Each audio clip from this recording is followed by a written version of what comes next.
আসসালামু আলাইকুম, সবাই কেমন আছেন? আশা করি সবাই ভালো আছেন। তো আমি আজকে একটা মজার রেসিপি নিয়ে আসছি মিষ্টি কুমড়ার।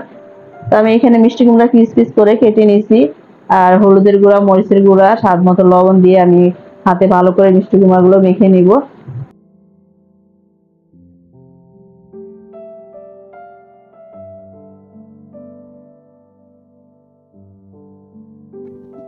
তো মিষ্টি কুমড়াগুলো মাখানো শেষ। আমি একটা চুলায় প্যান বসিয়ে দিব, প্যানে পরিমাণ মতো তেল দিয়ে দিব।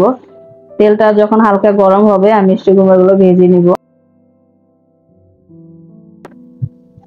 তো আমার রান্নাঘরটা এত ছোট যে আমি সবকিছু গুছায় দেখাইতে পারি না। আসলে বাড়াইটা বাসা থাকলে যা হয় আর কি, যে বাড়াইটা বাসা থাকে সে অবশ্যই বুঝতে পারবেন যে বাড়াইটা বাসায় কি সমস্যা।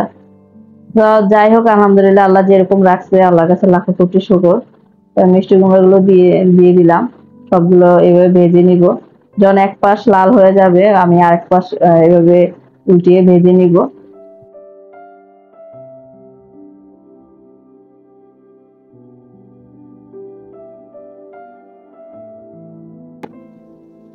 তো আমার মিষ্টি কুমড়া গুলো ভাজা হয়ে গেছে, লাল লাল হয়ে গেলে আমি উঠায় ফেলবো।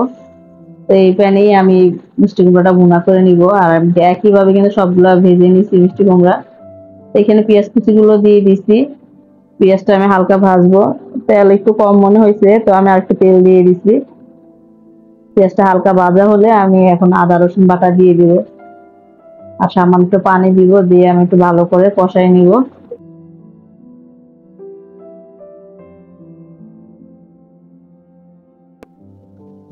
তো স্বাদ মতো লবণ দিব, হলুদের গুঁড়া দিব, মরিচের গুঁড়া দিব, ধনিয়ার গুঁড়া দিয়ে দিব, জিরার গুঁড়া দিব। দিয়ে ভালো করে মশলাটা কষাবো আর সামান্য একটু পানি দিয়ে দিব। তো দিয়ে মশলাটা কষাই নিব। তো কষানো হয়ে আসলে আমি যে মিষ্টি কুমড়া ভাজে রাখছিলাম ওগুলা দিয়ে দিব এখন মশলার সাথে।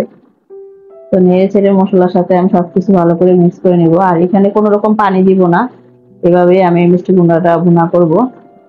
আর কিছু কাঁচামরিচ দিয়ে দিব। তা কেমন হয়েছে আমার মিষ্টি কুমড়া রেসিপিটা কমেন্ট করে জানাবেন। এমন একটা মিষ্টি কুমড়া রেসিপি যদি থাকে গরম ভাতের সাথে আর কিছুই লাগবে না। মাছ মাংস রেখে শুধু মিষ্টি কুমড়া দিয়ে খাবেন। তা আমি কিছু ধনিয়া পাতা কুচিও দিয়ে দিলাম। সবকিছু নেড়ে চেড়ে ভালো করে মিক্স করে নিব। তো হয়ে গেল আমার মিষ্টি কুমড়া রেসিপি। তো সবাই ভালো থাকেন, আল্লাহ হাফেজ।